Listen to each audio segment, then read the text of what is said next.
The following podcast is part of the Underdog Sports Podcast Network. For advertising information or to find more great podcasts, visit us at www.theunderdogsports.com and follow us on Twitter at RealTheUnderdog. Okay. Well, just for the record, we got Sunny in Phoenix too. 52 to.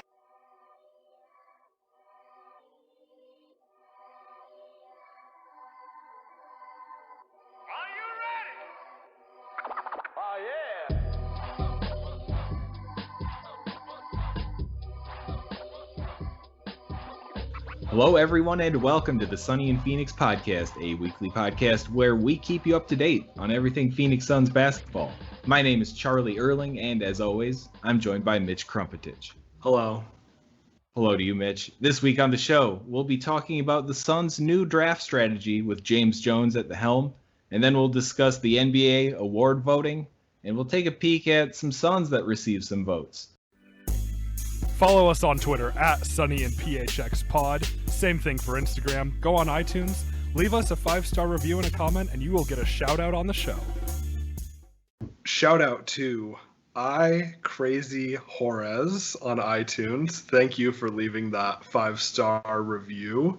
If you go on iTunes, like the thing before this just said, and leave us a 5-star review and a written review, you will get a shout out just like that. So shout out to Crazy Juarez. Thank you for listening to the show, and we appreciate your continued support. All right, we have a little bit of new news on the NBA draft. After that, we'll talk about what we kind of expect the Suns to be doing when we get to that date. And that date is November 18th. It's been confirmed. We thought that it would get moved to somewhere around this, but now it's 100% official. This is what we're looking at. And with that, it sounds like more of a confirmation that the NBA season will be starting after Christmas. Still don't have a definite date, but that's what it's sounding like. All right, let's look at what James Jones did last year in the draft, though, so we can get a little sense of what might be happening this year. So the moves that happened, we were slotted for the number 6 pick, and we traded that to the Minnesota Timberwolves for Dario Saric, and the 11th pick, which turned into Cam Johnson, and that 6th pick turned into Jarrett Culver. So just discuss this a little bit. Easy for me to say that I am very satisfied in this trade because we saw Dario play so well in the bubble, and we saw a pretty nice rookie year out of Cam Johnson too. Yeah, Cam Johnson is also better than Jarrett Culver, for sure. So that's helpful too. Yeah, Culver did not have a very welcoming rookie year in the NBA. It took him a while to get started, and towards the end of the year, he did start to put up numbers that you'd kind of expect out of a number 6 pick, but it took quite a while to get there, and who knows what it's going to look like next season. Yeah, and I was a little disappointed at first in this. I like Dario Saric, and I did at the time, but I wanted Culver or someone in that 6 range. I was kind of excited for that. So I think my initial reaction to this was a little bit disappointed, but clearly that's not the case anymore. Cam Johnson was great for us. Yeah, you go into an off season, you're looking forward to the draft, you're looking forward to getting that new young guy who might take your team over the edge and push you into the playoffs or something, and you just want that sexy pick. But then we traded that, and then we bring in Dario, and then Cam Johnson. It wasn't exciting at the time. I don't think many Suns fans were too hyped about the move, but Cam Johnson at 23, 24 years old on draft day, that was crazy to think of, but look at what he did this season. Look at his 3-point numbers. And moving forward, I'm feeling Cam Johnson's potential compared to Jarrett Culver's just as the next season starts. I expect more out of Cam Johnson than I would out of Jarrett Culver. Yeah, and to go back to something that we were saying early on with what James Jones was looking for, he wants NBA players. James Jones doesn't want potential. He doesn't want to build someone up. He doesn't want to develop a team. He wants NBA players. And I imagine James Jones would rather have an average NBA player than someone who could be a superstar. how many times do they actually become superstars? Not all that often. So I think for this team, where we're at right now and where we were last year for sure, we wanted NBA players. We needed an NBA player at every spot, and we got that. Right. And this is something that I can see happening again in this draft because we only have the one pick, number 10, and then no second. And then next year as well, no second. So those are two roster spots that we'd normally have that we don't, that we need to fill now. So maybe we do see another trade like this. And I mean, if we look at the evidence, more pushes to seeing something like that, because last year, another trade we made during the draft, we traded a 2020 protected Milwaukee pick, first rounder, for Aaron Baines, as well as the 24th pick, which ended up being Ty Jerome. So there's another veteran college basketball player that we bring in with Ty Jerome, and then Aaron Baines, who he's had a nice career in the NBA, and we saw plenty of Baines this year. So bringing in Baines and Ty Jerome for this pick, which I believe is still protected this season. So it's yeah, I mean, we needed to do this too. I mean, Aaron Baines is better than anyone we would have got in the draft with, a pick like this. And he really contributed to the team. When Ayton was out, whether it be for the suspension or injury, Baines really stepped in. And we're going to talk about Baines a little bit more later, but he had a great season and at times was the defensive anchor for us. Absolutely. Baines was huge for us without Ayton. Obviously, those 25-plus games that Ayton was out, Baines filled those shoes and did an excellent job. And it seems like that's getting him on this draft trade. It just seems like easy money for the Suns. And you look at Baines and you look at Saric. They were both in the final year of their contract heading into this offseason here. So that's something else that I could see us doing, along with making a trade, targeting guys in the last year of their deals who maybe aren't extremely happy with the position they're in on their current team. I assume that we're scouting guys out like that to fill these roster spots that we need. And if it works as well as Dario and Baines did last year, do it again, please. Yeah, I'm down with it. And then hopefully at least one of these two are able to re-sign. Yeah, hopefully we get one of them. Maybe even both, because you look at Frank, he's a $5 million team option this year. I think that we'd rather keep Dario over Frank. Yeah. And absolutely keep Baines over Frank. So if we want to keep some cap room open to sign one or both of those guys, maybe we see Frank on his way out. Who knows? I think it's pretty safe to say that James Jones will be targeting a shooter, and it's not going to be a guy that's 18 or 19 years old. Maybe it is. I'm not going to say it's impossible that we draft a younger guy, but I really wouldn't be surprised to see us trade back, find a guy with experience who was very scoutable, who we know a lot about. I could see that filling our draft need, and maybe we get another veteran player back in return too if we trade down. I think that's what we got to expect. I think so too, and I know that we have talked about some different options at different positions in the draft, and we'll continue to talk about guys who would be good fits on the team. But I would really not be surprised if we just picked whoever had the best three-point percentage that's coming into this draft and just going with them. James Jones loves those shooters. Anyone who plays like James Jones did is probably a safe bet too. Yeah. I'm putting Naismith pretty high up on our draft board. Yeah. Just because of that. Just because of that. Yep. Okay, NBA awards just recently came out, and like I mentioned in the intro, some interesting Suns votes sprinkled in here. No one took any awards home, but we'll dive into each one.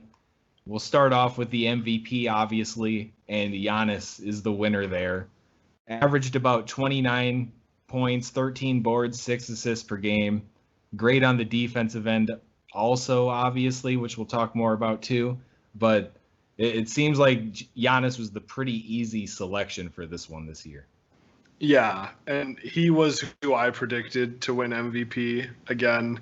And that's not to brag. It's just to show how easy it is to get this right. I think the vast majority of people probably said it would be Giannis. It was the obvious pick. So this isn't a surprise whatsoever.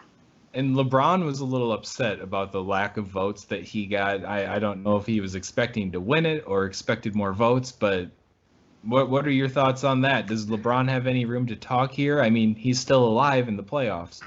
Yeah, that's a good point. I mean, I think he has room to talk because he is one of the probably 3 best players in the league right now still. I just chalk that up to his competitive nature.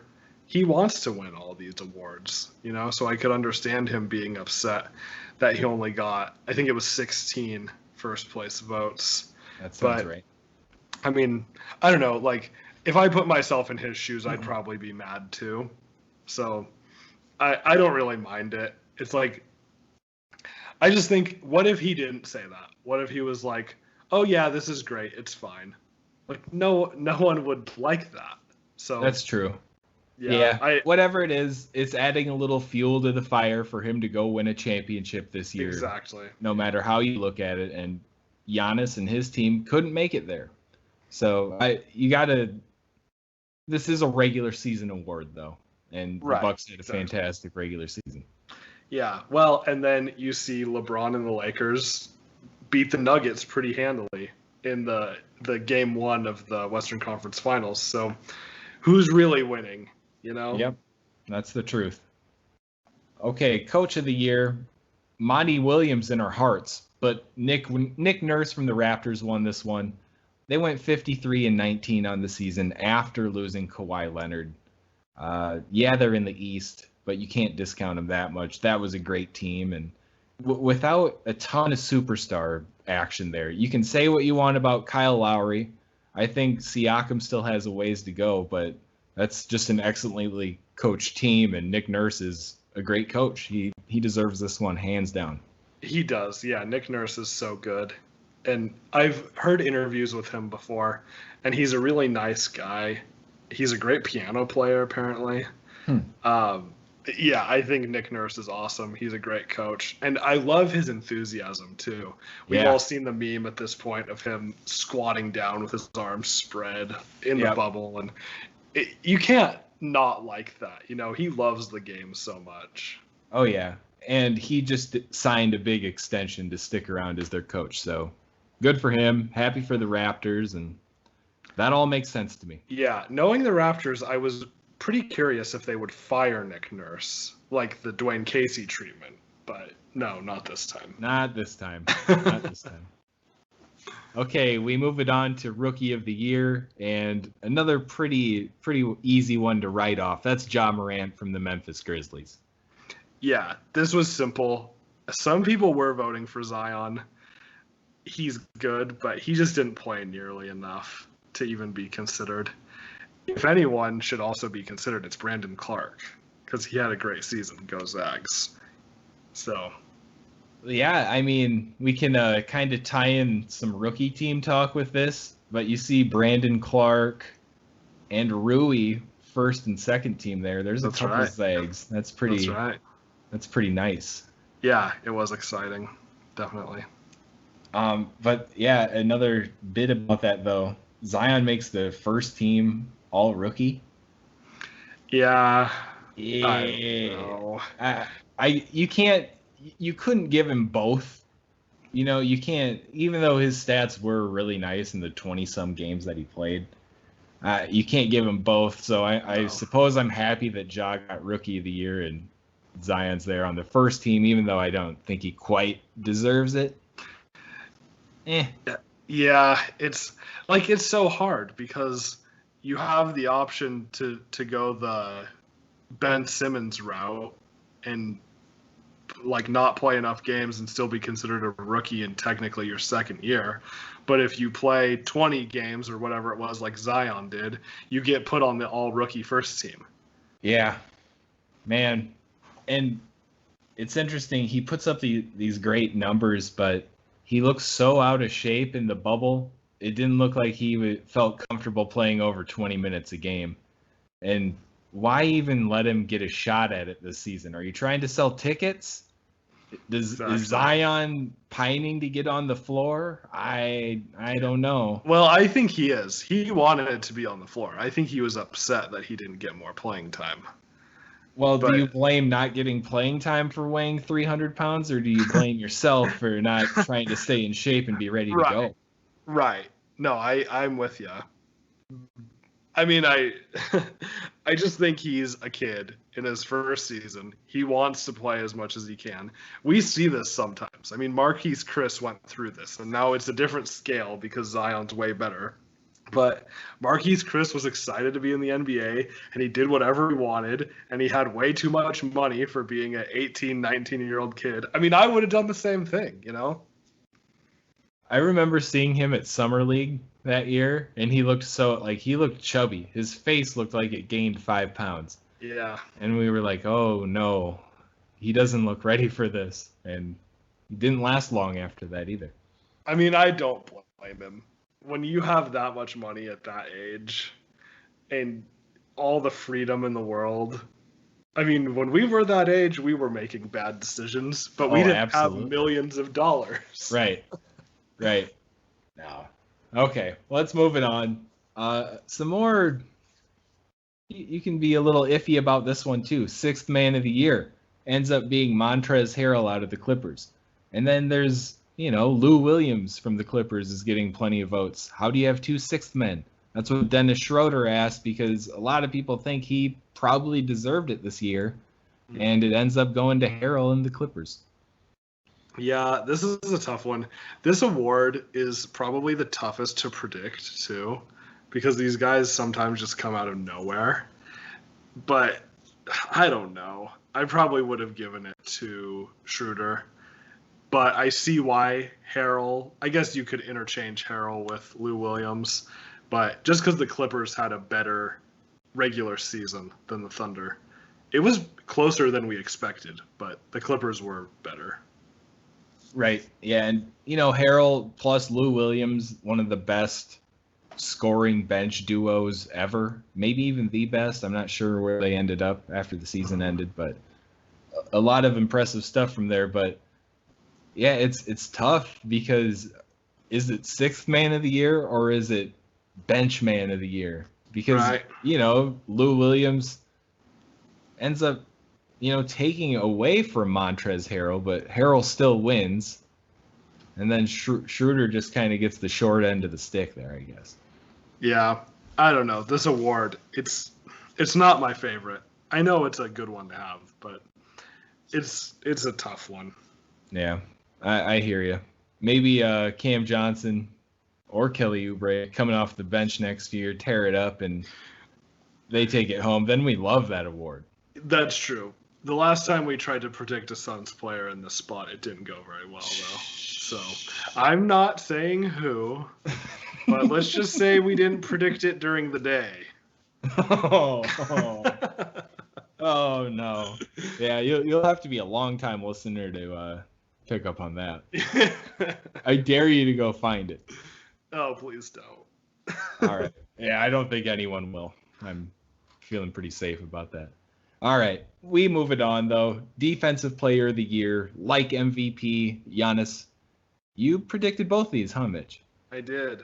And again, it's not to brag. I think that was obvious, too. It just goes to show how easy it was to get this right. He's a great defender. Yeah, and being an off-ball defender where he shines so much, he can take up so much room. He's so big. He's so fast. He's just a dream to have on that side of the court, and both sides of the court, honestly. He's, MVP plus Defensive Player of the Year. That's incredible, and it's fun watching this guy. Yeah, it is. It's a shame that they didn't go further in the playoffs, but I am enjoying watching the Heat. Yeah, the Heat have been a blast to watch, and I don't know where you as the listener falls on this, but I'm rooting for Dragic. He's been playing so well too. I'm just happy watching him succeed. Yeah, it's nice. Okay, most improved now. This is another award where not great direction on how to vote for this award. But this one goes to Brandon Ingram, and it's well-deserved. He turned into a star this year for those Pelicans, and he's going to be catching a pretty big payday this offseason. Yeah, I think this is great for Brandon Ingram. Since he's not on the Lakers anymore, it's really easy to root for him.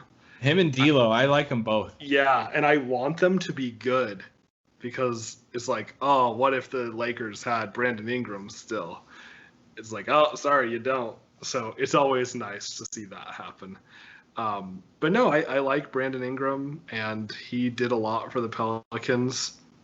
I know some people earlier on in the season were wondering if Pascal Siakam could get this again. I don't know. Has it ever been done 2 years in a row? I don't think so. Yeah. So that would have been kind of interesting, but we'll have to wait and see. Maybe Ingram gets it again next year. Now I want to see if I'm going to look it up quick. If Siakam got any votes. Yeah. He did. He got 1 first place vote, 1 second place vote, 5 third teams. So yeah, quite a bit. He finished 1, 2, 3, 4, 5, 6, 7th overall. Yeah, but I mean that just speaks to him though. If you can be the most improved player and then improve quite a bit the next season, you're going places, man. Oh yeah, for sure. This could also be a potential Cam Johnson spot next year. Next year, I could see that. I could see, building off the bubble. You think he got quite a bit of confidence coming out of there because he played fantastic. He's turning into more of a stretch 4. He looks a little more powerful, like he can contain whatever 4 that he has to match up against. I'm excited for him, and it'll just be interesting how many minutes will be there for him because with Oubre back, whatever moves we make this offseason, there will be some differences. Yeah, well, and speaking of Oubre, I know earlier on in the season some people were throwing his name around for this award, and injuries really prevented that. But I don't know, maybe next year we hear that a little bit too, depending on how things go. I don't know. Hey, if Kelly scored 19 a game last year, 18 or 19, and then is up for most improved the next season, oh yeah, let's do that. That'd be great. Okay, let's briefly talk about the All-NBA teams. The first team goes to Giannis, LeBron, James Harden, Anthony Davis, and Luka Doncic. Second team, Kawhi, Jokic, Lillard, CP3, and Siakam. And then third team is Tatum, Butler, Gobert, Simmons, and Westbrook. And if you're wondering, Devin Booker did receive votes, but not many at all. All he received were 3 third-team votes. Is that too few, or do you just kind of expect that now? I think it's too few. Why is Westbrook on this list? Why? Yeah, He's not. I know. He had a pretty bad season. It's gonna, man, like Westbrook's gonna put up the numbers, but then you ask at what cost? You look at his numbers and the efficiency of it, and it's not great. And without Harden on that team, how would they have been with Russ leading the show? I don't know. I don't think he's worth a third team, all NBA anymore. I don't either. Yeah, I'm pretty down on Russell Westbrook. And I know a lot of people thought Gobert was a stretch for the center spot for the third team too. Maybe Ayton's not so far off of, statistically jumping onto that. Maybe we see that too. That would be really nice. I hope so. Otherwise, though, this looks pretty good. The first team, those are all guys that need to be there. It's a little painful to see Luka, but he was so good. Yep. The second team, Kawhi was great still. Jokic had a great season, and he's been fun to watch in the playoffs. Lillard's great. Chris Paul, I can't believe how well Chris Paul did. And then Siakam, his story is pretty amazing too. If you don't know his story, you should check that out, because he was almost a priest rather than playing in the NBA. It's a pretty interesting story. That is a good story. It's a cool story, but yeah, Siakam had a great season. Jason Tatum, holy cow, he's been good. We talked about him last week, but Jimmy Butler too. Maybe he's got a case for being a little bit higher on this. Agreed. But, yeah, I mean, I think this is pretty reasonable for the most part. Yep, not too much to complain about. So we'll move it on to the rookie teams. We brought these up a little bit, but we got Ja and Zion on the first team, along with Kendrick Nunn, Brandon Clark, and Eric Pascal, I believe. All right, I had a 33% chance, and whatever. And then second team, we got Hero from the Heat, then Terrence Davis the second, Kobe White, PJ Washington, and Rui Hachimura. And then we got Cam Johnson, who received 3 second team votes. So a little recognition for Cam, which makes me happy. And, even if Zion gets left off this list, Cam still doesn't make it onto that second team. But it's just nice to see him getting some votes. Yeah, and I think if he just would have turned it on a little earlier in the season, it would have been better. But guys like Kendrick Nunn or Tyler Hero, those guys were just hot from the very beginning. So, yep. And that's just how it goes. Cam Johnson, I think, is going to be really, really good long term, but just, was a little slow to start this season, and that's fine. Yeah, there's nothing to complain about there. All right. And then the all-defensive first team goes Rudy Gobert, Giannis, Anthony Davis, Marcus Smart, Ben Simmons. Second team is Kawhi, Brook Lopez, Bam Adebayo, Patrick Beverley, and Eric Bledsoe. And let's just talk about this. I don't know who did it, but someone gave Aaron Baines 1 second team vote for the all-defensive team at the forward position. And it appears to me that Baines fan club has a vote in this, because I don't know who else is going to give him that vote. It just makes no sense. Like, who wrote this in? I saw that Jaylen Brown, for I can't remember what award it was, but he got 1 vote as a guard and 1 vote as a forward. And you'd think that they'd try to make this just easier on everybody, but one, why are you giving Baines defensive team votes in the first place? Right. Two, why at forward? He played maybe 10 minutes all season alongside Ayton, and then who's even the center at that point? But why? I really don't know. I'm surprised I didn't see a tweet from Baines fan club shortly after this was announced, because it's just so odd and obscure, and I want to know who did it. I'm sure they had to keep it quiet. They didn't want people to know that they were the ones voting for him in this spot. Yeah, it's weird. I mean, it's weird to see Kawhi on the second team and not the first team. I mean, is Marcus Smart really a better defender than Kawhi Leonard? He probably played more games this season.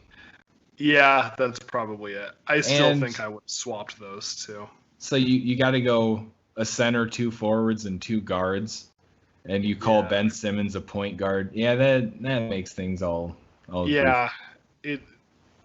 Sometimes I get the position part of this. Sometimes I just wish they do the 5 best.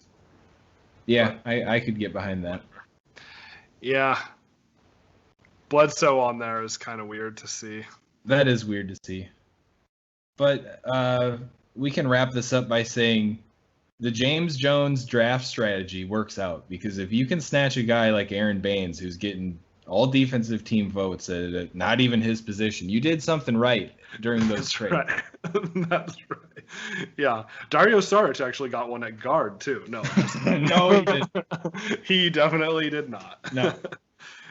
What if they did like worst defensive teams? Ooh, that'd be fun to do. The headline by Trae Young. Yeah.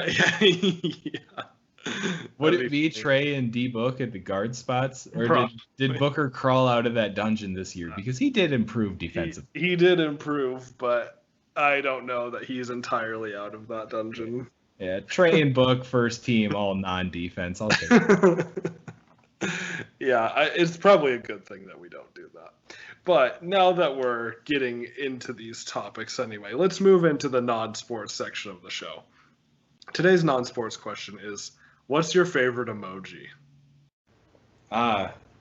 Is this inspired by our wonderful YouTube artwork? No. Why would you say that? Okay. All right. We have fun with it. I have My favorite is, I like the sunglasses cool guy emoji. I feel, because like when I say something that I think I'm cool, I'll post that just to let you know that I think I'm cool, more or less. So I can get behind that. Second one is as a glasses wearer, the nerdy glasses guy. So if I throw in a joke, I might throw that in. So it's one of those two. Those are my probably two most frequent. Okay. Those are good ones. My favorite, I like the smirk because it's just kind of sly. It's funny. I feel like a lot of times I'll tell a joke and I'll just sit there waiting for people to get it with that little smirk going on. You're a cheeky guy. It makes Yeah, sense. yeah. I think it's fitting. I've been using that one for a while. And then I also really like the ghost sticking its tongue out. That's one of my go-tos, the little ghost, and it's just like, with its tongue out. I just think it's funny, and sometimes, like, when I don't really have anything else to say, I'll just send the little ghost. Yeah, you don't see that one often. That's kind of a deep pull. I like that. Yeah, little bit of a deep cut, but it's definitely one of my favorites. How about friend of the show? What's Friend of the show, at Josh Cran on Twitter, a real man's man, Josh Cranwetter. His favorite, how do I describe this? Josh really likes to use the groaning face.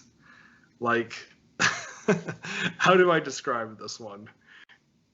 It's got its eyes closed and its mouth wide open, and it looks kind of like exasperated, but in a good way, you know? Like, Josh will send me a text like, I'm back at B-dubs with like the groaning face. Or I'm making lasagna tonight with the groaning face. Something like that. Does it change up after a few freckled lemonades, though?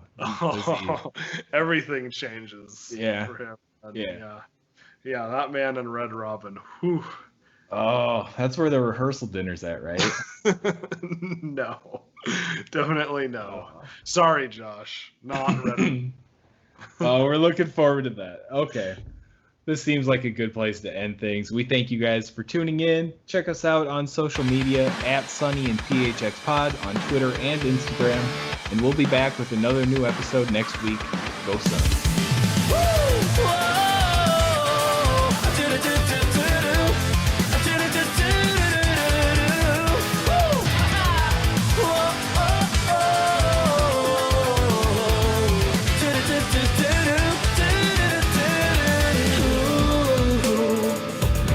Skip it down, skip it down. Been stuck in you for a long time. The body was released, I saw you reach. You're under my skin. Just can't let me roll deeply.